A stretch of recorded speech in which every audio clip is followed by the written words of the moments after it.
제가 장로로 30년 8개월 시무하고 우리 성도들에게 어떻든 대표성의 박수를 받아본 것은 처음입니다. 하나님 앞에 영광 돌리고요, 참으로 감사하고, 오늘 기도하시는 분 너무 은혜스럽게 기도를 잘하셔서 제가 말씀을 좀 전할 때 용기를 가지고 전할 수 있겠다, 그런 생각이 들었습니다. 제가 어디 가서 이게 성경 강의나 이런 걸 듣기를 엄청 좋아해서, 제가 뭐 전국연합회 가도 1시간도 빠지 않고, 하루에 뭐 5시간, 6시간에 다 1시간도 빠지 않고 그 앉아서 3일 동안 강의를 듣고 오거든요. 그러면은 뭐 집에서 우리 조순희 권사가 참 장로님들 대단하세요. 그러니까 내가 뭐가 그러면 안 되겠죠. 여기서는 뭐가요 했다 하고 합시다. 그런데 그렇게 며칠 동안 몇 시간 강의를 듣고 지루하지 않는지 멀쩡해갖고 온다고, 대단하다고, 좋아하니까, 말씀을 좋아하니까 듣지, 그 엿장사 소리라고 하면은 11홍이고 뭐 해봐야 그렇게 오랜 시간 들을 수 있어요. 하나님의 말씀을, 은혜를 받으니까 그 말씀을 끝까지 듣고 오느라고 애를 쓰거든요. 5년 전에 우리 남선교회가 전국대회 할 때 약 3,500명이 강원도 비발디 파크에서 전국대회를 하는데 유명한 강사들을 모십니다.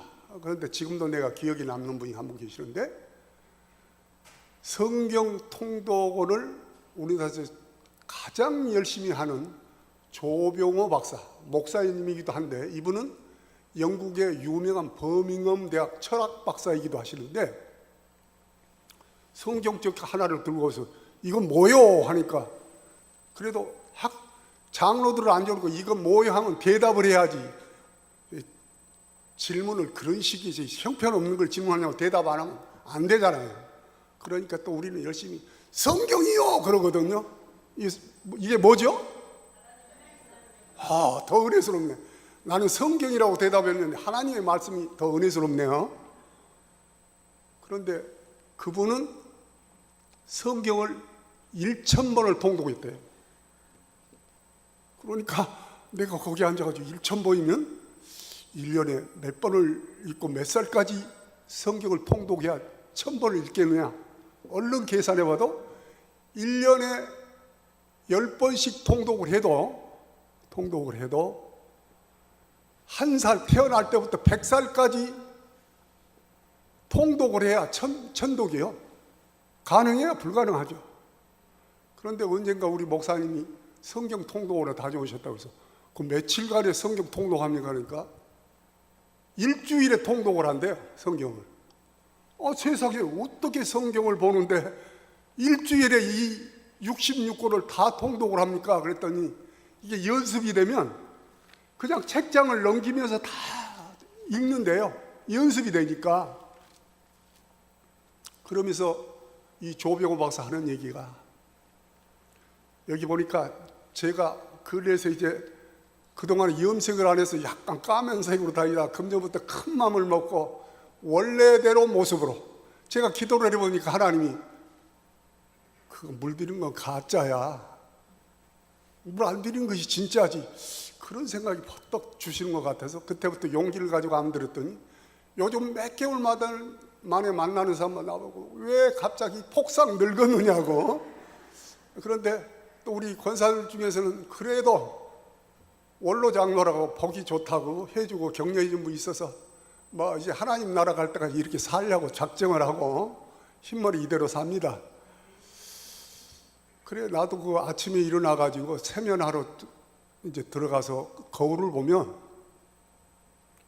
갑작스럽게 늙은 할아버지가 서 있어요. 내가 나에 익숙지가 않아요, 아직도.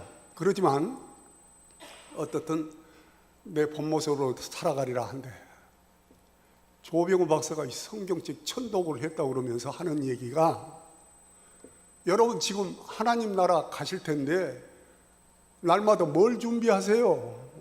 갑자기 질문하니까 어려운 질문 같아서 대답을 한 3,500명이 못하고 있어요. 그랬더니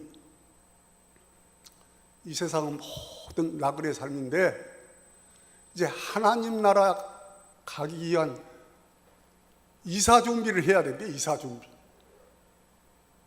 하나님 앞에 이사를 간다. 그때부터 내가 이제 뼈저리게 느낀 게, 내가 하나님 앞에 이제 앞으로 나도 내가 이제 75세밖에 안 됐는데 내 희망 나이는 85세까지 하나님께서 수명 주시면 감사함으로 살겠다고 했는데 그래봤자 10년밖에 안 남았어요. 그런데 우리 옆에 장로님들 보니까 85세 넘으면 지팡이를 찢듯이 걸음걸이가 이거 흐트러져 갖고 이건 제멋대로 걷는데 이건 걸어가는 게 아니라 그냥 살아있으니까 가는 거예요. 그리고 이게 정신이 오락가락 해가지고 이 얘기가 발음도 잘 안 되고, 그래서 제가 보는 장로님들의 희망 나이가 85세면 가장 정신이 있을 때까지 살다가 하나님 부르시면 좋겠다. 나는 우리 조순희 권사한테도 요즘 내 희망 나이가 85세예요. 앞으로 10년 남아서 마음이 바빠. 그런데 이사갈 준비를 해야 되는데, 그 조병호 박사 하는 얘기가 근대 역사 속에서 가장 우리나라에서 돈을 많이 번 사람이 삼성가 이병철 돌아가셨죠. 그리고 정씨 가문의 정주영 씨, 이 두 분이 돈을 가장 많이 벌었어요. 그 많은 돈을 벌어서 아들들한테 상속을 해줬는데 가만히 보니까 그 돈 많으니까 행복할 줄 알았는데, 삼성 보십시오. 이건희 회장님이 모든 재산을 받았는데 그분은 아직도 80이 다 안 됐는데 불행해. 이미 가사 상태에 들어가 가지고 그 산소 호흡기만 띄면 그분 가신 분이에요 이미. 그런데 내가 생각해보니까 하나님이 잘만 하면 나는 80세까지는 건강히 살 것 같아. 자, 하나님의 편에 봐서 죽을 때 아무것도 가지고 않는다면 나는 삼성가의 자손보다는 행복하다 스스로 그렇게 느끼거든요. 그리고 정주영 가문에는 아들 하나가 많은 돈을 줬는데 어느 날 무엇이 이게 잘못됐는지 그 높은 곳에서 뛰어내려 자살을 하고 말았어. 그러니까 돈 많은 것은 우리가 편리성은 있지만 행복하지 않는 것이 우리의 삶이시다. 그리고 그분들 죽었는데 돈 10원 한 장 가지고 왔다는 얘기가 없어. 그러니까 이 땅에서 하나님 나라로 이민 가려고 하면 준비할 것이 딱 한 가지. 여러분들이 얘기하신 대로 하나님 말씀을 잘 준비해 갖고 가는 것이 이민 가는 준비다 생각을 하니까 내 마음이 바빠져. 5년 전만 해도요, 내가 성경을 열심히 본다고 했는데 사실 뭐 얘기하려면 앞뒤가 막혀갖고 안 나와. 이래가지고 내가 이민 갈 수 있겠냐 싶어가지고, 제가 이제 은퇴하고 또 직장도 다 내려놓고 하다 보니까 요즘은 아주 바쁜데 하루 쉬고 하루 놉니다. 바쁜 사람이죠. 우리 장로님들 흔히 얘기하는데 요즘 뭐 하십니까? 나 바빠. 뭐가 그리 바쁜데? 하루 쉬고 하루 노느라고 바쁘대요. 그러니까 들어보면 모든 시간이 쉬는 시간이야. 그러니까 어떤 장로님들은 건강한다고 새벽 5시만 되면 교회 가서 새벽 기도 끝나면 배낭 메고 산에 가는 것이 1인 장로가 있고요. 어떤 사람은 또 조금 이렇게 고급으로 올라가서 그 휘닉스 센터라고 뭐 합니까? 그 돈 들여서 하는 이제 운동, 체육관을 가가지고 운동하는 사람이 많은데 어차피 썩어질 내 육체 가지고 그거 하는 것보다는 그 시간에 하나님 나라 이민 준비를 하기 위해서 이 말씀을 한번 아는 데까지 공부해보자. 그래서 새벽 4시고 5시고 잠이 깨면 그 식으로 다른 생각할 필요 없이 내 그 책 읽는 방에 가가지고 성경을 뭐 어떨 때는 9시, 오전 10시까지 뭐 그때까지 밥 안 먹어도 누가 야단칠 사람도 없고, 그래서 5시간, 6시간을 성경을 보는데 이 시간에 보는 성경이 꿀맛 같고, 그래서 어느새 내가 가장 좋아하는 하나님의 말씀이 오늘 본문 말씀인 시편 1절에서 3절까지 말씀인데, 자, 제가 깊이 한번 생각을 해봤어요. 복 있는 사람은 악인의 길을 따르지 아니하고, 두 번째는 죄인의 길에 서지 아니하고, 세 번째로 오만한 자들의 자리에 앉지 아니하고, 이 세 가지를 가만히 생각해 보니까 내가 장로 30년 동막교회 장로하면서 제가 이 동네에서 근 40년 살았거든요. 그런데 동막교회 장로라는 사람이 다 알려졌어. 오래 장로를 하다 보니까. 그런데 어쩔 때는 바쁘다 보면 여기 건널보기 가깝잖아요. 누가 번호 한 번 아무도 없으면 그냥 건너가고 싶은 생각이 일어날 때가 많은데, 아니다. 이 가까운 동막교회 장로도 신호도 무시하고 건너다니더라.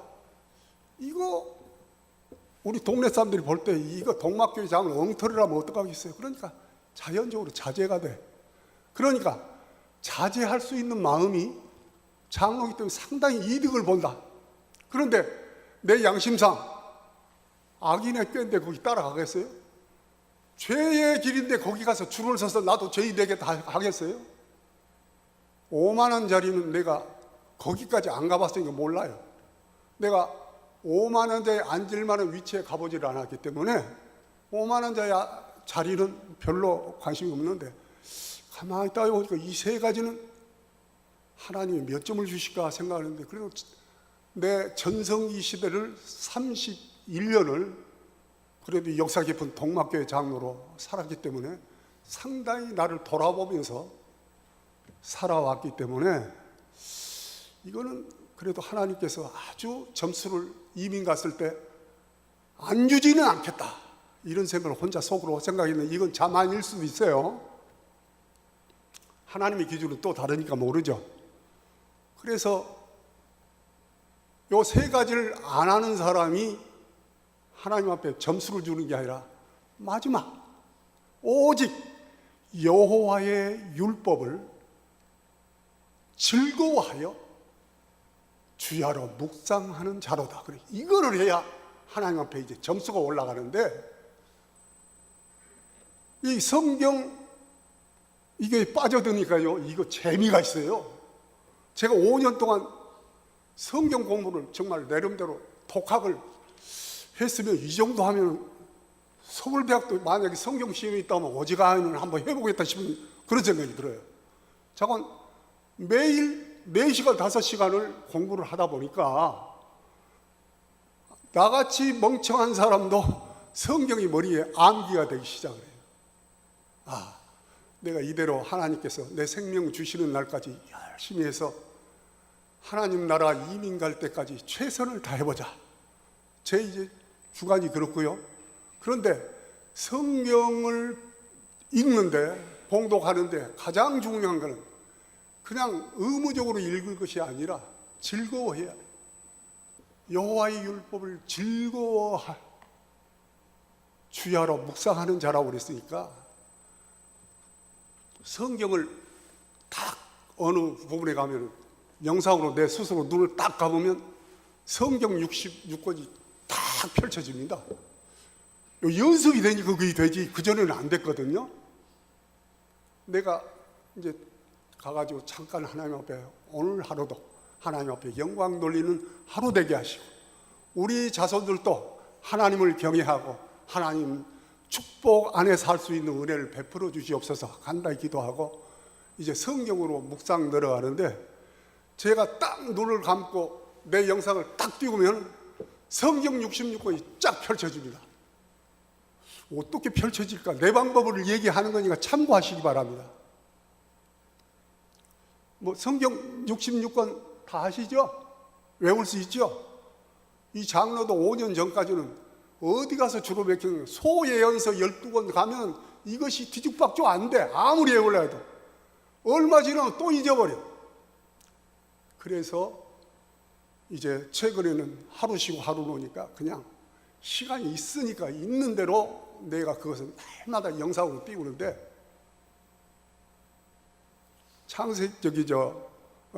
구약 39권을 어떻게 영상으로 띄우는가 하면, 첫째, 율법서, 모세 오경을 율법서라고 그렇습니다. 그러니까 율법서 5권, 창출, 레민, 신, 창세기, 출애굽기, 레위기, 민수기, 신명기, 창출, 레민, 신, 그게 첫 자식을 따라 들어가는 게 얼마나 중요한가 하면, 모든 그 신학 서적을 보면 창세기면 창하고 1장 1절 뭐 이렇게 나오지 창세기라고 쓰질 않아요. 내가 제일 어려운 게 스 1장 7절 하면 다 안 외웠을 때는 이게 스가 스바냐 아니야 스가랴냐 헷갈려가지고 결국 앞에 색인표를 찾아야 그걸 찾는데, 스자가 스바냐도 아니고 스가랴도 아니고 에스라예요. 그러니까 외우지 않으면 성경을 안다고 할 수 없기 때문에 이건 반드시 암기해야 됩니다. 그래서 첫 번째 내 영상에 딱 떠오르는 것이 율법서, 창출, 레민, 신. 그 다음 기둥을 딱 세우는데 역사서 12권, 수, 삿, 룻, 여호수아, 사사기, 룻기. 그 다음에 삼상하, 왕상하, 대상하, 그 다음에 스, 느, 에. 이렇게 첫자만 얘기해가지고 얘기해야 될지 모르지만 성경 가지고 계신 맨 첫째 색인표 약자를 찾아보시면 이렇게 나오는데, 반드시 이 한자씩을 알아야 바로 성경이 어디에 찾을 수 있기 때문에 이건 반드시 외워야 돼요. 내가 볼 때 이거 외우지 않고 성경 보는 거는 이건 헛것 보는 거예요. 자, 그래서 5권, 12권을 읽었어요. 이미 12권 영상은 딱 세워졌고 가운데다가 시가서 영상을 내가 만들어 놨거든요. 눈만 감으면 시가서가 딱 올라오는데, 시와 찬양으로 만들어진 성경을 시가서라고 그랬기 때문에 하는데 조금 애매하긴 합니다만, 욥시, 잠전, 욥기, 시편, 잠언, 전도서, 아가, 요게 시가서 5이라면 가운데 딱 내가 영상을 만들어 놓고, 그 다음 요쪽 오른쪽에다가 예언서 17을 딱 세우는데, 위에 5개는 대예언서, 밑에 기둥을 세우는 것은 소예언서로 딱 해놓고 제가 암기를, 그러니까 내 영상은 이미 딱 눈을 감고 성경을 내 스스로 딱 펼치면, 묵상하면 성경 39권, 신약 27권이 쫙 펼쳐지거든요. 그래서 이제 창세기부터 내가 원하는 중요한 부분을 찾아 들어가서 이제 그 장수를 외우는데, 이 성경 66권 총 장수가 혹시 몇 장인지를 기억하고 있는 분 있습니까? 그것까지 기억해갖고 이거 뭐 박사 소리도 안 들을 거, 이거 특별히 기억할 일이 아닌데, 참고로 1189장입니다. 제가 앞으로 하나님 부르실 때까지요, 절수는 31,102절이니까 인간적으로 이거는 도저히 암기할 수가 없어요.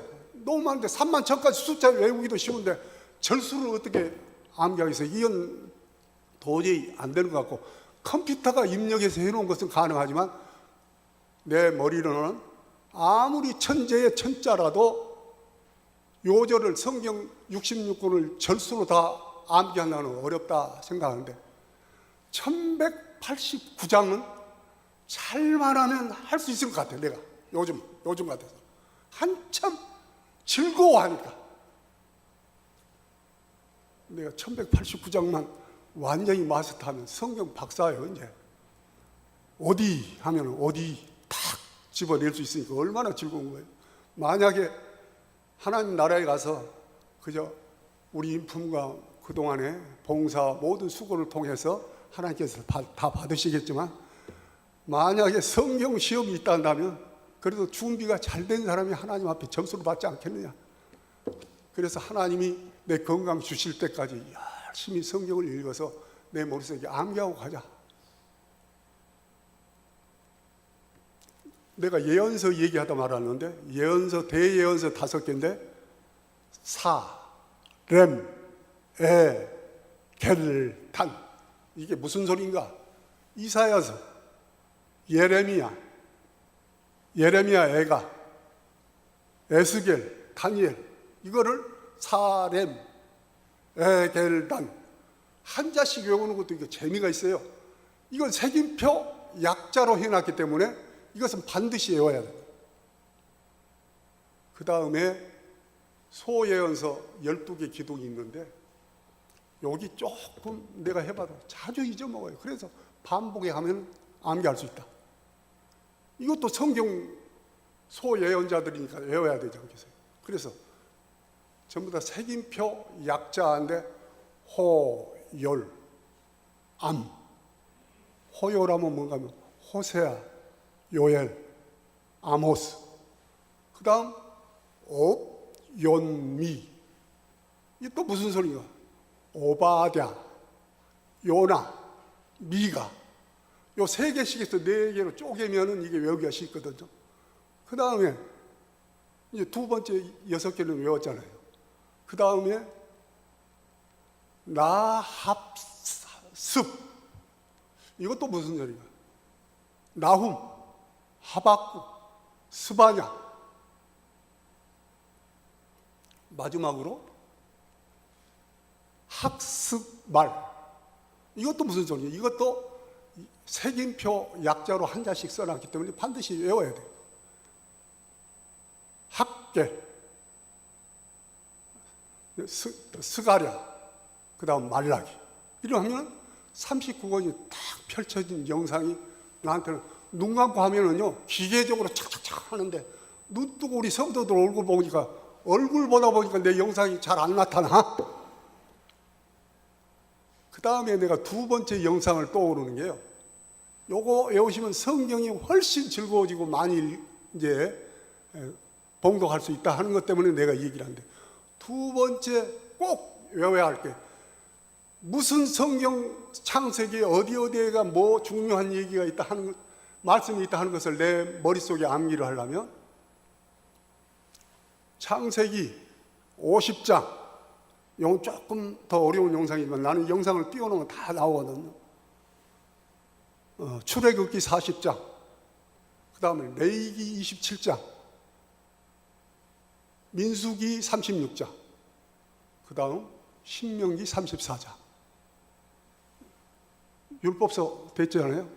그 다음에 이 기둥 역사서 12개, 여호수아 24장, 사사기 21장, 그 다음 룻기 4장, 사무엘상 31장, 사무엘하 24장, 열왕기상 22장, 열왕기하 25장,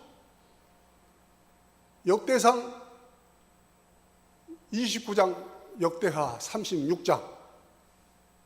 그렇게 장수가 됐으니까 많고 적은 것을 외워둬야 그 성경 내용을 외우기가 아주 쉽기 때문에, 자, 기록까지 했습니다. 그 다음에 시가서의 욥기 42장,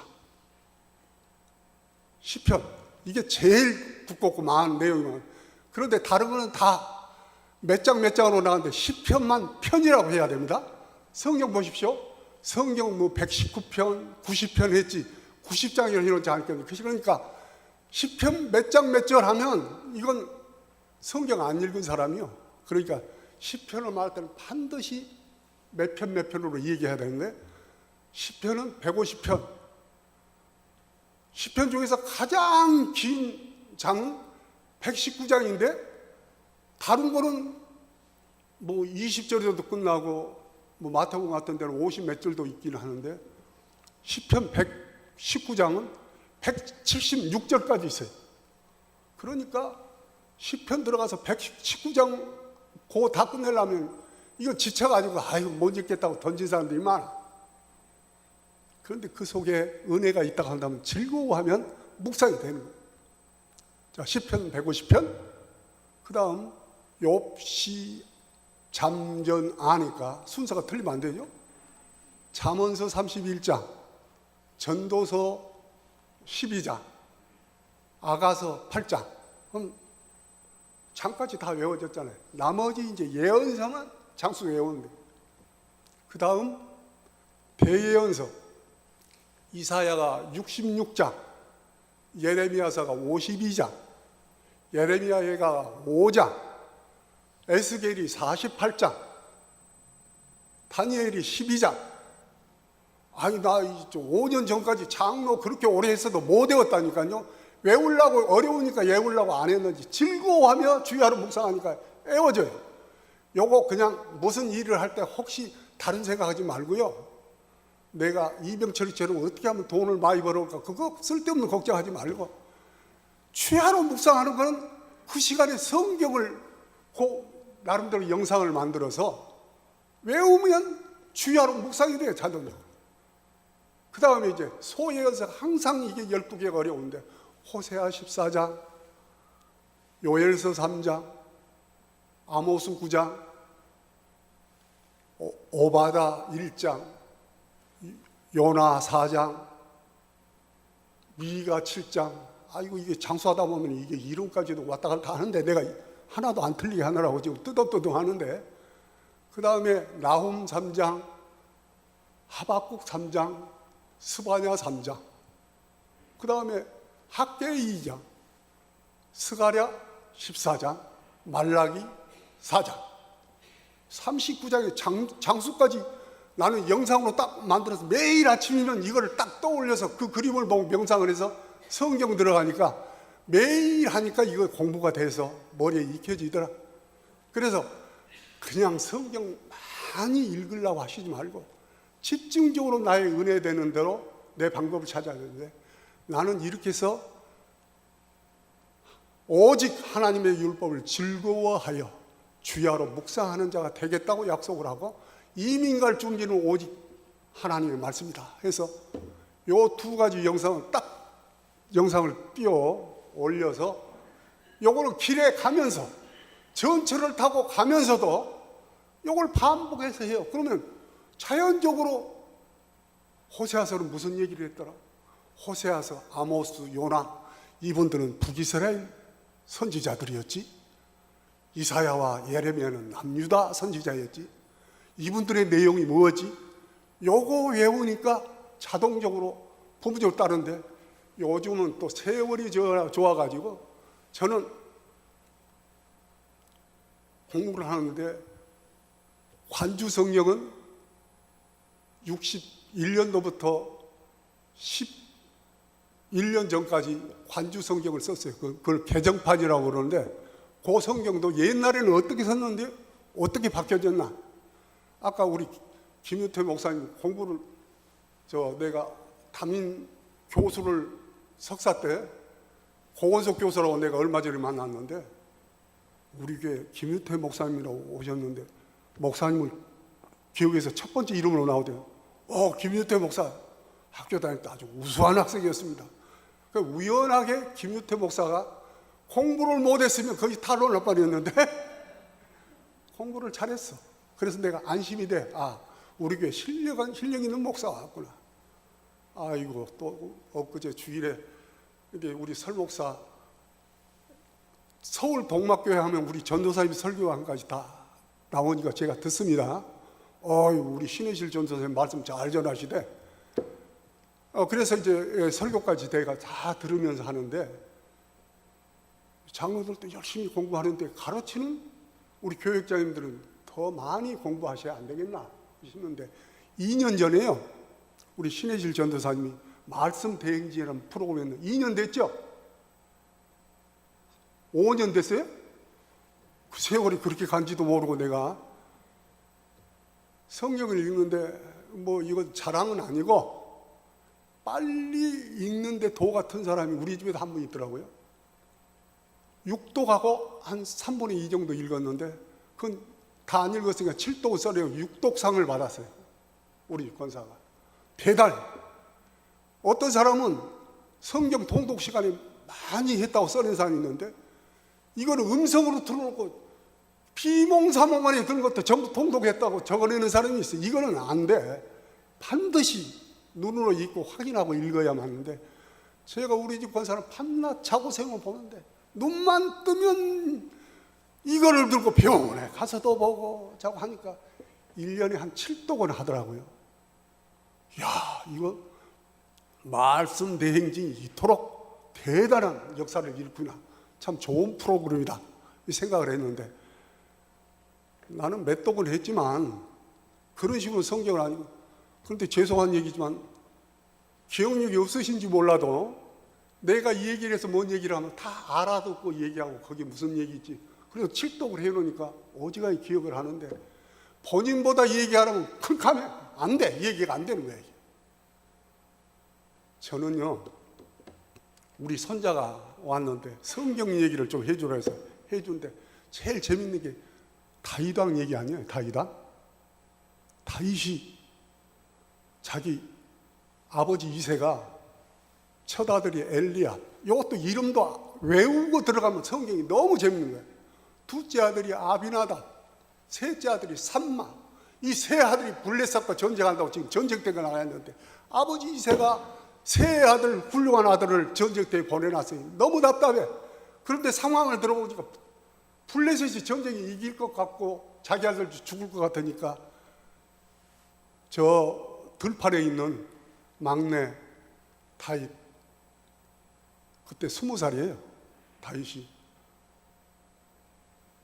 사무엘이 하나님의 명령을 받고 가서 여덟째 아들 너는 앞으로 이스라엘 왕이다 기름 부을 때가 17살인데 3년 후에 다시 목동으로 돌아가서 그냥 양치고 있는데 어느 날 아버지가 부르니까 갔더니 너희 형들 전쟁터에 가 있는데 먹을 것 좀 내가 싸줄 테니까 이거 들러 메고 가서 이 세 형들이 잘 있는지, 그리고 전쟁터에서 먹을 것이 없을 텐데 이것 가지고 좀 원기보충해서 열심히 싸우라고 얘기하고 오너라. 그래서 다윗이 이걸 메고 이제 전쟁터에 블레셋하고 대치하고 있는 상황을 갔는데, 가서 보니까 완전히 이스라엘 장수들은 쭈그러 앉아가지고 무서운 사람 하나가 나타나니까 놀래가지고 떨고 있는데, 20살 된 제대로 이렇게 성장이 안 된 다윗 소년이 쳐다보니까 이거 크거든. 성경에 보니까 착실하게도 6규빗 한 뼘이라고 돼 있어요.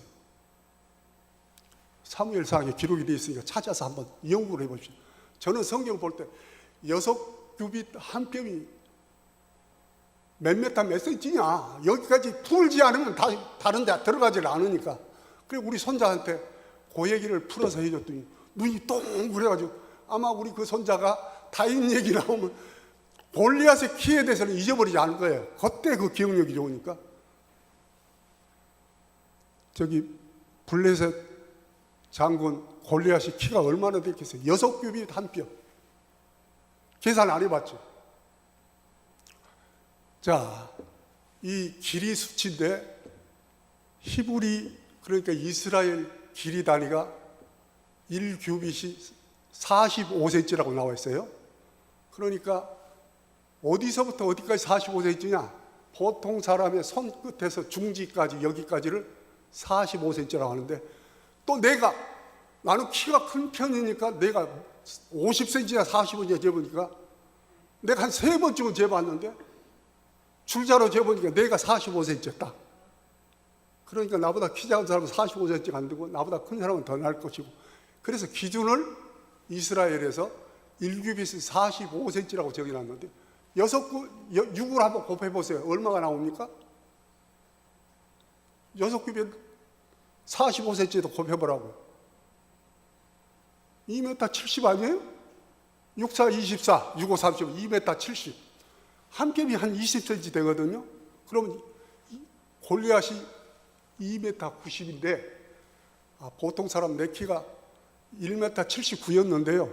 나이가 지금 엊그제 병원 와서 키재라고 간서 드리니까 2번이나 재보니까 1m 79가 2cm가 들어서 1m 77밖에 안 돼.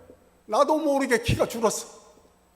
그런데 다윗이 그 작은 키에 상대방 골리앗을 보니까 2m 90cm, 거기가 투구를 쏘니까 3m도 넘어. 그러니까 이스라엘 장수들이 모두 떨고 나가지 않는데, 이 20살짜리가 이건 무식하면 용감하다든지, 칼도 안 써보고 들에서 양만 치던 소년이 가만히 보니까 그 사람이 으르렁대고 우레 같은 소리로 나오라 나오라. 옛날 전쟁을 할 때는 장수끼리 싸우거든요. 그래가지고 거기서 1대1로 붙어가지고 지면은 그 나라 전쟁에 이미 지는 거예요. 도망가. 그런데 다윗 소년이 가만히 들어보니까 다른 거는 들어주겠는데 요 하나님을 막 욕을 하거든. 그러니까 내가 나가겠습니다 하니까 사울왕도 키가 큰 사람이 보통 성경에 나와 있는데 보통 사람 어깨 위에 머리가 올라 있으니까 이 사람도 키가 큰 사람인데 보니까 20살짜리 어디 소년이 와가지고 자기가 골리앗하고 싸운다 하니까 말이 됩니까? 그래서 요즘 말이 안 되는 싸움을 한 거를 다윗과 골리앗 싸움이라고 그래요. 도저히 싸움이 안 되는 거예요. 그러니까 우리 손자한테 얘기한 겁니다. 열심히 3m 정도 되는데 창이 꼭 배틀처럼 큰 거고 옆에다 번쩍거리는 칼을 차고 불러대는데 누가 가서 싸울 염두가 안 나니까 사무엘상에 기록이 있으니까 잠깐만 재밌게 한번 보세요. 요것만 외워두면 이제 골리앗과 다윗의 싸움 이거는 평생 안 잊어버리죠. 그래서 사울이 그래도 나가서 어떻게 좀 화살 바지라도 돼야지 자기 갑옷을 입혀놓으니까 말이 아니야. 자기 사이즈를 입혀놓으니까 이건 안 돼. 그러니까 다 집어던지고 자기가 평소에 입던 옷 입고 막대기 하고 거기다 가죽끈을 메고 나가니까 골리앗이 뭐라고 얘기하냐면 너희들은 사람을 개로 취급하냐? 개한테 쓸 막대기로 들고 나온다고 이제 웃으면서 보낼 사람이 없어 저 좀 꼬마 소년을 보냈느냐고 비웃다가 가죽에다가 풀맷돌 5개를 넣었는데 5개 다 사용할 필요도 없어. 하나님의 이름으로 던지는 것은 이거 백발백중이어야 하나님으로 던진 것이 눈 감고 던졌다고 맞을 것이 이건 여호와 우리 하나님의 이름으로 한다 하고 던지니까 이게 그 골리앗 대장이 다 갑옷 입었는데 여기 정수리 이 부분이 눈 때문에 다 못 가리거든. 여기에 종통 하나 물맷돌 맞고 쓰러졌는데 이스라엘 전선 사사기에 보면 전쟁할 때 창 화살 제대로 없으니까 돌 가지고 싸우는 사람이 700명이나 있어요. 전쟁할 때 돌 가지고 싸우는데 돌 사용해가지고 잘 맞히니까 전쟁 병사가 돌 병사도 있어. 그런데 우리 다윗은 20살 때 자랄 때까지 자기 양을 한 마리도 몰아가면 쫓아가면서 이걸 돌을 던져서 명중을 시켰기 때문에 그날따라 저 우리 여호와를 함부로 욕하는 저 사람을 내가 물리쳐야겠다는 강한 열정을 가지고 던지니까 정통으로 맞아 쓰러져. 뭐 요즘 말로 하면 개버풍을 물고 쓰러져 죽었을 거죠. 그래서 쫓아가서 자기는 칼이 없으니까 골리앗에 차고 있는 칼을 해서 목을 베어서 드니까 그때야 쭈그리고 있던 이스라엘 장수들이 야 하고 일어나서 그 전쟁을 크게 이겼다는 내용이. 근데 자 시간이 많이 갔는데 내가 몇 가지만 얘기하고 줄여서 한번 해볼 작정입니다. 이렇게 얘기하니까 똑같은 다윗과 골리앗 얘기도 좀 재미가 있잖아요. 이런 거를 상상해 가면서 성경을 보면 진짜 재미가 있지. 6급이 손 이게 이다 하고 그냥 쓱 지나가면 그저 키가 큰가 보다 하는데 이걸 곱하기까지 하고 한 규빗이 얼마나 되고 내 손 길이까지 재가면서 확인을 하니까 얼마나 재미가 있어요. 나는 이렇게 멍청한 짓을 하고 있는데 요게 공부가 되거든요. 자, 빨리빨리 한번 지나가 보겠습니다. 저는 창세기 50장을 전부 머리에 담았습니다. 창세기 태초에 하나님이 천지를 창시하시나부터 11장까지는 세계관을 얘기하고 있어요. 노아의 홍수를 거쳐서 바벨탑 사건으로 모든 세계 민족을 흩으셨다 나오니까 11장까지 세계관이 끝납니다. 여러분들 성경의 역사를 몇 년으로 치죠? 아세요? 작년이가 재작년에 장관으로 임명을 하려는데 그 기독교 아닌 그 청문회에서 당신 기독교인인데 당신은 어디서 성경의 역사를 6,000년이라고 하는데 아직도 그 소신에 변함이 없냐? 이분이 소신이 있는데 내 소신은 6,000년으로 알고 있습니다 하니까 청문회에서 비토도 장관이 안 된 사람이 있어요. 성경의 역사는 6,000년으로 예상하고 있습니다. 자, 이것도 쉽게 좀 설명하니까 들어 참고하시면 돼요.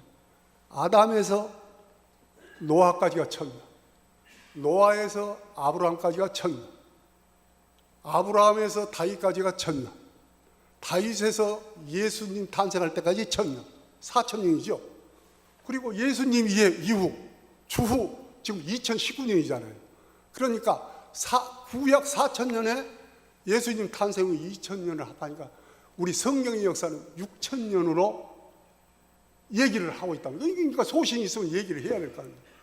요전날 야당 대표 하나가 불교에 가가지고 합장하고 인사 안 했다고 떠들고 난리인데, 종교는 자유니까 안 할 수 있잖아요. 좀 너그럽게 봐주면 좋은데 그냥 기독교를 깔아뭉개려고 대표가 와서 합장 안 했다고 요즘 난리인 게 텔레비야.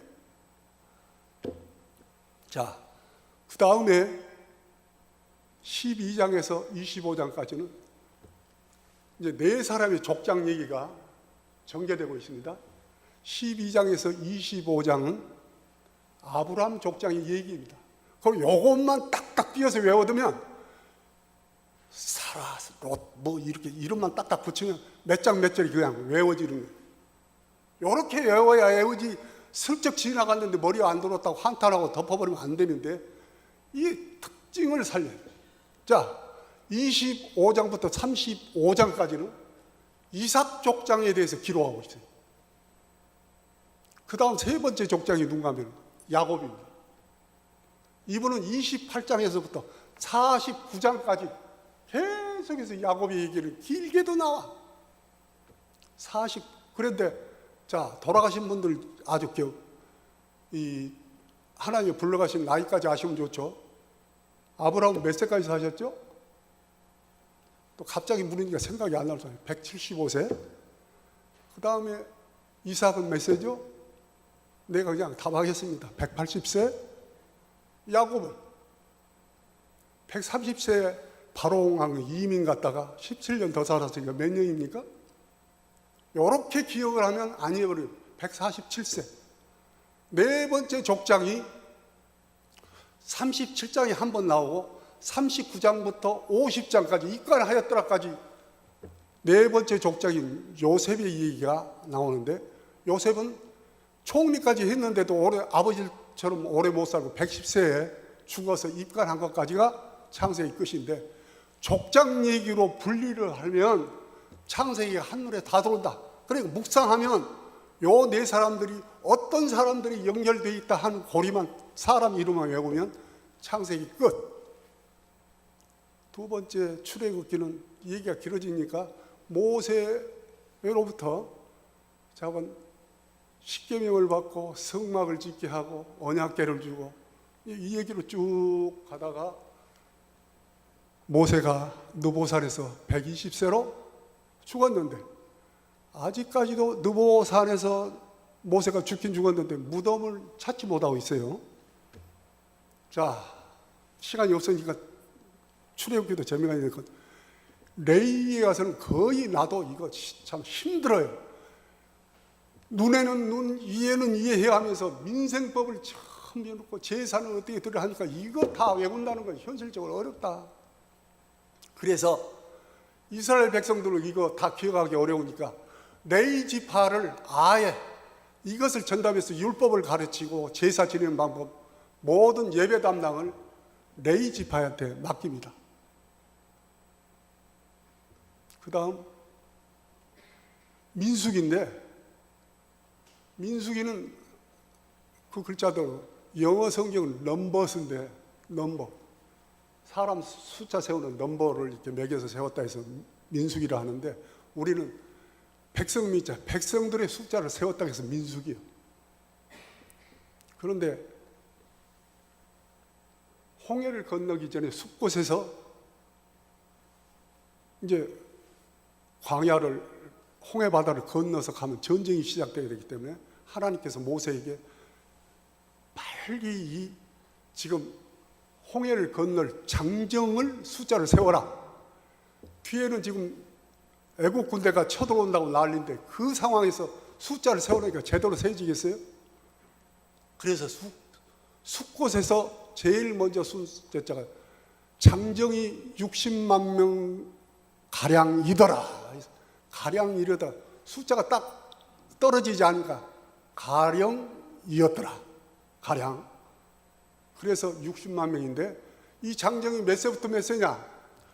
이스라엘 법이 20세부터 60세까지는 칼을 두고 싸울 수 있는 사람이 이 사람들을 장정으로 칩니다. 그러니까 장정하면 이게 어디서부터 어디가 장정이냐? 20세부터 이스라엘 법이 60세까지 장정으로 정하고 있다. 그런데 60만 명을 어떻게 그 바쁜 데에 세웠을까? 내가 고민해서 이거를 어떻게 알아내야 하는데, 아이고, 조병 목사가 쓴 책이요. 성경과 오대적, 성경과 고대적 정치, 성경과 고대 바로 신구약 중간사에서 이 네 권을 해야 됩니다. 이 네 권을 책을 내가 한 10번씩 줄을 쫙 적혔더니 이스라엘 역사에 대해서는 아주 그 책만 보면 성경이 저절로 읽어져. 역사를 하니까. 자, 그 책에 보니까 오대제국 책 보니까 아하수로 왕 때에 그리스를 침략으로 가면서 70만 군대를 이끌고 갑니다. 그런데 숫자를 어떻게 70만 군대를 세우냐? 거기 책에 보니까 70만 항상 세울 수 없으니까 10,000명을 딱 세워놓고 거기다가 동그랗게 땅에다 표시를 해놓고 다음 10,000명 거기 채워. 거기 딱 세우면 또 10,000명 하잖아요. 그러니까 70만 명을 세우려면 며칠이라도 못 세우는데 하루 만에 다 세.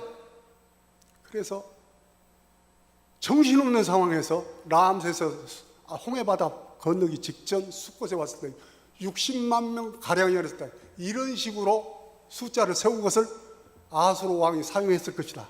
저는 이제 그렇게 추측을 하는데, 이제 둘째 해 둘째 달 첫날에 첫 번째 이제 장정 개수를 그때는 모세를 불러가지고 각 지파별 전부 숫자를 정확하게 하나님이 세우라 합니다. 그래서 603, 550. 또 외울 때 60만 3,550이면 금방 잊어버려. 그래서 내 나름대로 외우는 방법이 603, 550. 첫 번째 이제 광야에서 숫자를 셌는데 장정이 603, 550 하니까 60만 3,550인데 603, 550 하니까 외우기가 쉬워. 나는 이제 그렇게 외우는데요. 두 번째는 이제 강한 땅으로 들어가기 위해서 다시 전쟁을 해야 되니까 장정 두 번째 세우라는데, 이때 숫자를 세워보니까 광야 40년 동안 이리 죽고 저리 죽고 다 죽었을 줄 알았는데 그때 장정 숫자를 세워보니까 601,730 60만 1,730명이에요. 이 숫자가 첫 번째 숫자보다 좀 적네. 나는 또 계산기를 가지고 두드려서 몇 명이 줄어들었냐 한 것까지 또 머리에 해야 입력이 되니까 1,820명이 줄어들었는데 거의 60만 명이 맞아가잖아요. 하나님의 은혜예요. 나는 성경에서 아멘 아멘 하는 것이, 하나님께서 야곱 시대부터 모든 것이 중간에 다윗 왕은 어떻게 하느냐 하나님이 살려서 만들어내려고 해요. 우리 메시아가 그냥 맹탕으로 오는 것이 아니라 이왕이면 뼈대가 있는 다윗 왕의 후손으로 오게 하려고 무던히도 하나님께 애쓰는 모습을 보거든요. 그리고 귀결은 메시아 예수 그리스도가 모든 하나님이 나타날 그 시점까지 모든 성경의 역사는 거기다 맞추고 있어요. 그러니까 여러분 성경 볼 때 이건 무슨 말이야? 모든 실로라고 했다가 메시아라고 했다가 하기 때문에 이런 것들은 모두가 다 다윗 왕과 그 족속 중에서 메시아가 탄생되기 위해서 하나님께서 이스라엘 역사를 끌어가시는데 얼마나 고생을 하시는지, 하나님이 동막교회 우리들도 하나님 나라까지 우리 주님이 얘기하신 그 나라까지 갈 때까지 우리를 인도하시기에 얼마나 애쓰고 계실까, 그런 생각을 해보면 내 마음속에 감동이 돼. 자, 이제 빨리 나가겠습니다. 이제 어느 목사님 만나가지고 뭐 얘기를 하다가, 장로님 열왕기상가 참 어렵죠.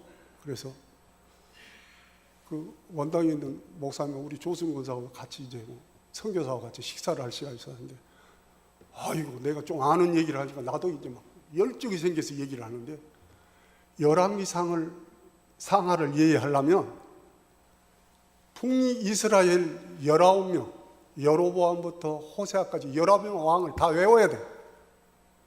얼마나 유익하냐면 19명을 다 외우면 이건 북이스라엘 역사가 자동으로 해결이 돼. 성경 몇 장 딱 열면 이게 어느 왕 몇 년도이죠. 그래서 BC는 주전을 얘기하지. 722년에 망했다. 아브라함은 2100년대 사람이다. 또 다윗은 1040년에 출생했다고 그러는데 1000년대 사람이다. 뭐 이렇게 역사로 해놓으면 몇 년도면 착착착 맞춰가거든요. 그 다음에 열왕기 상하를 하려면 남유다 르호보암부터 망한 시드기야 왕까지 20명을 다 외우면 돼. 요거 외워놓으니까요, 열왕기 상하를 그냥 넘어놓으면 장수를 넘어가면서 다 아는 내용이에요. 그 다음에 중요한 두 분이 있는데, 길르앗 비셋 사람 누구죠? 17장에, 열왕기상 17장에 보면 길르앗 비셋 사람 엘리야가 나타납니다. 엘리야 선지는 너무 유명한 분이죠. 왕보다도 더 중요하기 때문에 이분의 역사는 열왕기상 17장부터 열왕기하 2장까지 기록을 해서 엄청 많은 장수를 할애해서 엘리야의 모든 기적을 써놓고 활동을 써놨단 말이에요. 그 다음에 엘리야의 기적을 바로 이어서 제자가 되어서 이스라엘이 또 더 유명한 선지자가 누구죠? 엘리사, 우리 권사님이. 엘리사는 열왕기하 2장부터 13장, 그러니까 이 13장에 누구 왕 때까지 했나? 이거 그 19명은 요아스 왕 때까지 이렇게 엘리사가 살아있는데, 아람 나라가 훨씬 이스라엘보다 센데 엘리사 선지자가 살아있을 동안 범접을 못해. 이분은 가만히 앉아서 관시법으로 나와. 하나님의 관시법으로. 그렇기 때문에 엘리사가 있는 동안은 이스라엘을 아무도 침공할 수가 없었어요. 예언자가 너무 유명. 그런데 두 분은 따로 자기 글을 예언을 써놓지 않았기 때문에 그냥 행적만 열왕기 상하에 기록했다는 중이에요. 그러니까 이 왕 19명 북이스라엘 남유다의 20명의 왕 엘리야와 엘리사 얘기만 하면 열왕기 상하는 끝. 어느 장이고 딱딱딱 열면은 그 얘기들이 쫙 맞거든요. 그리고 이제 역대 상하는 주로 이제 성전 짓기 위해서 다윗이 준비하고, 참 하나님이 솔로몬한테 쏘았어요. 20살 때 왕이 돼가지고 40년 통치를 했는데, 너한테 뭐 줄 거나 하니까 나한테 지혜를 주시옵소서. 1000번째 제사를 하나님 보시기에 20살밖에 되지 않은 이 소년 왕이 너무너무 마음에 드니까 하나님도 흥분하시더라고. 솔로몬에다 있는 거 없는 거 몽땅 복을 내려주니까 거기서 넘쳐나가지고 솔로몬이 후반기에 가서 망하는 이제 왕이 됩니다. 보면은 후궁이 700명, 첩이 300명, 1000명의 여자를 데리고 살았으니 뭐 그것도 그것이라 하지만 온갖 이웃나라에서 이스라엘이 너무 강하니까 우리 이 왕실의 공주를 데려다가 좀 부인을 삼아주세요 하는 것이 숫자가 1000명이 됐어. 이것이 죄인지도 모르고 하나님이 주신 축복인 줄 알고 다 받아들여서 하다 보니까 솔로몬이 죄를 얼마나 지었는지 하나님이 2번 경고한 내용이 나오는데, 이놈아 내가 너한테 쏘았다. 그래도 내가 너를 멸망시키지 않는 것은 너희 아버지 내가 다윗의 정성을 봐서 내가 참는다. 참 하나님이 또 참는 것도 열심히 참으시더라고. 이제 역대상하 얘기가 대충 이렇게 흘러가고요. 이제 마지막 내가 이사야서를 얘기하고 끝내려고 합니다. 그 외에도 내가 얘기를 하자면 원고 없이 한 3시간 정도는 해야 내 성이 풀릴 것 같은데, 또 이 정도 하면 너무 지루한데 또 뭐 한다고 선무당이 사람 잡는다 할까 봐서 제가 이사야서 얘기만 하는데, 내가 성경을 이해하기가 제일 돌파하기 힘들어요. 레이기하고 대예언서, 길기도 길어. 이사야서 66장, 예레미야서 52장, 에스겔서 48장, 왠지 뭐 이해가 안 되는 막 환상이 떠오르니까 어려운데 아직도 내가 애쓰기는 상당히 어렵다. 그런데 예레미야는 눈물의 선지자가 요시야 그 훌륭한 하나님이 데려가 버리니까 슬퍼서 하고, 시드기야를 아무리 설득해도 자기 말을 안 듣고, 우리가 페르시아의 바사 제국으로 팔려가는 것이 하나님의 뜻이니까 가자 해도 안 듣고 끝내 이집트 말 듣다가 나중에 자기 자식들 눈앞에서 다 느부갓네살 바벨론 왕이 다 죽이고 두 눈을 빼가지고 손에 쇠고랑을 차고 결국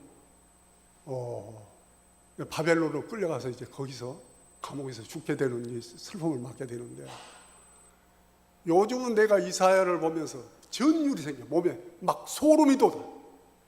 이분의 예언은요 66장 중에서 주로 39장은 주로 1장부터 39장은 구약에 대한 예언을 많이 하고 있고, 40장부터 66장까지는 신약에 대해서 많이 하는데, 신약에서 다른 사람보다도 이사야 선지자의 말씀을 가장 인용을 많이 한 것이 36곳이나 됩니다. 그러니까 신약을 쓸 때 우리 메시아를 증거하려면은 이사야서가 없어서는 도대체 메시아가 증거가 될 수가 없기 때문에 이사야서가 너무너무 중요한데, 내가 두 가지만 얘기를 하겠습니다. 마태복음 1장에 보면 처녀가 잉태하여 아들을 낳으니 임마누엘을 하리라. 이거 마태가 이런 말을 적었나 했지만 실제 그걸 찾아보면 이미 이사야와 우리 예수님 곧 태어날 때는 1000년이 넘어요. 왜? 남유다가 망한 지가 BC 586년이거든요. 그런데 예수님 말라기에서 우리 마태복음 사이에 400년 중간이 400년이거든요. 합하면 1000년이 넘는데 이미 1000년 전에 이사야서 7장, 여러분들 가서 한번 메모했다가 한번 찾아보십시오.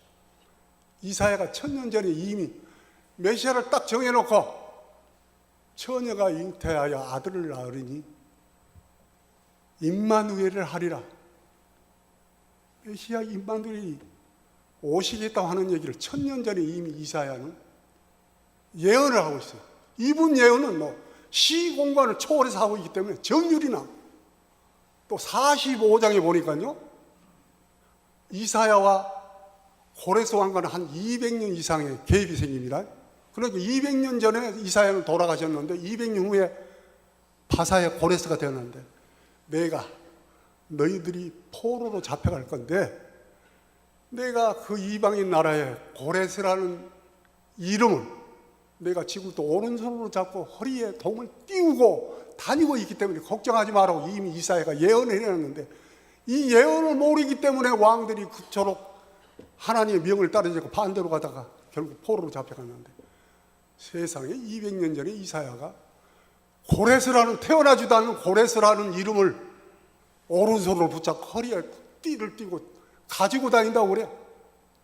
이 이사야 선지자는 정말 전율이 일어날 뿐인데, 이토록 훌륭한 이사야 선지자를 아주 이스라엘 남유다의 왕 중에서 악한 왕, 최악의 왕이 므낫세인데, 또 통치도 제일 오래 했어요. 55년을 했는데,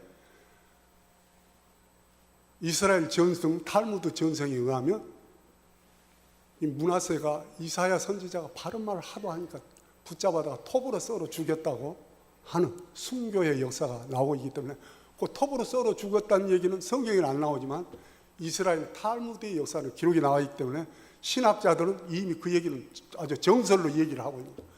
이외에도 이사야의 예언은 우리 메시아로 탄생하실 실로 예수 그리스도를 가장 많이 증거하고 있는데, 1000년 전의 사람이 어떻게 메시아, 그런데 아깝게도 이스라엘은 아직도 메시아 우리 예수 그리스도를 믿지 않고 지금도 다윗 왕과 같이 넓은 나라를 만들어서 다른 나라를 다 거느린 이런 메시아가 태어나기를 기다리는 거예요. 이게 하나님의 역사하고 맞습니다.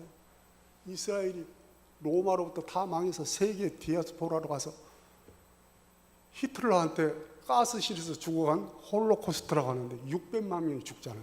유대인들이 학살당하죠.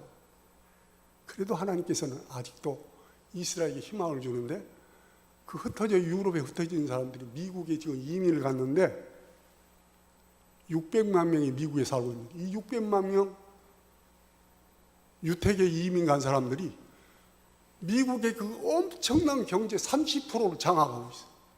그러니까 트럼프가 유대인들 눈치 보느라고 지금 현재까지는 이스라엘 수도가 텔아비브였는데, 얼마 전에 이스라엘 수도를 예루살렘으로 하세요. 그러니까 여러 나라가 반발하니까 6개월 유예를 뒀는데, 트럼프가 6개월 후면 분명히 예루살렘을 이스라엘 수도로 하라고 선포할 겁니다. 뭐가 무서워? 중동의 여러 나라를 아무리 합해봐도 맨 처음에 40~50만으로 1948년에 독립한 이스라엘이 지금 인구가 얼마 되는 거예요? 현재 인터넷으로 이스라엘 탁 치면 858만 명. 엄청난 큰 나라로 지금 발전해 있어요. 그런데다가 미국에서 매년 35억 불을 이스라엘에다 아주 공짜로 주고 있어요. 18억은 전쟁 물자를 보내고 30억, 12억은 민생에 보태서라고 보낸다. 이 엄청난 나라를 1000만도 안 된 나라에다 매년 갖다 쏟아부으니까 이스라엘은 부자 나라로 핵까지 보유하고 있기 때문에 수억의 중동 이슬람권의 나라들이 감히 이스라엘을 치지를 못해. 뒤에 미국이라는 세계 최강의 나라가 지키고 있기 때문에 지금도 하나님은 이스라엘 민족을 버리지 않았다는 하나의 증거고, 이스라엘 사람들은 제2의 가나안이 미국이라고 그렇게 아주 공식적으로 얘기할 정도로 아직도 하나님은 유대 민족을 사랑하고 있는데, 단 한 가지, 빠른 시간에 우리나라가 그 나라에 전도해서 메시아가 예수 그리스도라고 전도되는 날은 이 세계가 기독교화 되리라고 생각을 하는데, 안타까운 얘기입니다. 하나님께서 성경을 모두 우리가 한눈으로 쫙 볼 수 있을 때 하나님의 역사는 내 개인 속으로 들어오셔서 성령을 날마다 은혜를 주신다. 그래서 내가 요즘은 너무 행복합니다. 그래서 이 행복을 언제까지 하나님이 연장해 줄지 모르지만, 내 이제 바라는 생명은 앞으로 10년이라고 계시는데 10년 안에 이대로만 살아있다고 한다면 1189장을 내가 머리에다 모두 암기할 그런 열정을 지금 가지고 있습니다. 한번 해보려고 그럽니다. 어디에다가 내놓으려고 하신 거 아니라 내가 기쁘기 때문에 해보려고. 이게 하나님의 은혜 아닙니까? 여러분들도 아마 내가 공부하는 식으로 열심히 하면은 틀림없이 하나님의 귀한 은혜가 임할 줄 믿습니다. 오늘은 여기까지 말씀드리겠습니다. 기도하겠습니다. 거룩하신 아버지 하나님, 참으로 감사합니다. 우리들에게 부족한 종을 통해서 하나님의 귀한 말씀을 전하게 하시니 감사합니다. 이 밤에 전한 인간적인 생각은 다 버려두게 하시고 하나님 앞에 온전히 하나님의 말씀을 우리 드러나서 우리 성도들이 날마다 오직 여호와의 율법을 즐거워하여 주야로 묵상하는 우리 성도들이 되어서 하나님 나라를 향해 가는 이사 준비, 이민 가는 준비가 확실하게 될 수 있는 은혜를 베풀어 주시옵소서. 그리하면 시냇가에 심은 나무처럼 열매를 맺고 형통을 준다고 했사오니, 우리 모든 성도들 시냇가에 심은 나무처럼 그의 생활들이 형통하게 하여 주시옵소서. 거룩하신 우리 구주 예수님의 이름으로 간절히 기도드리옵나이다. 아멘.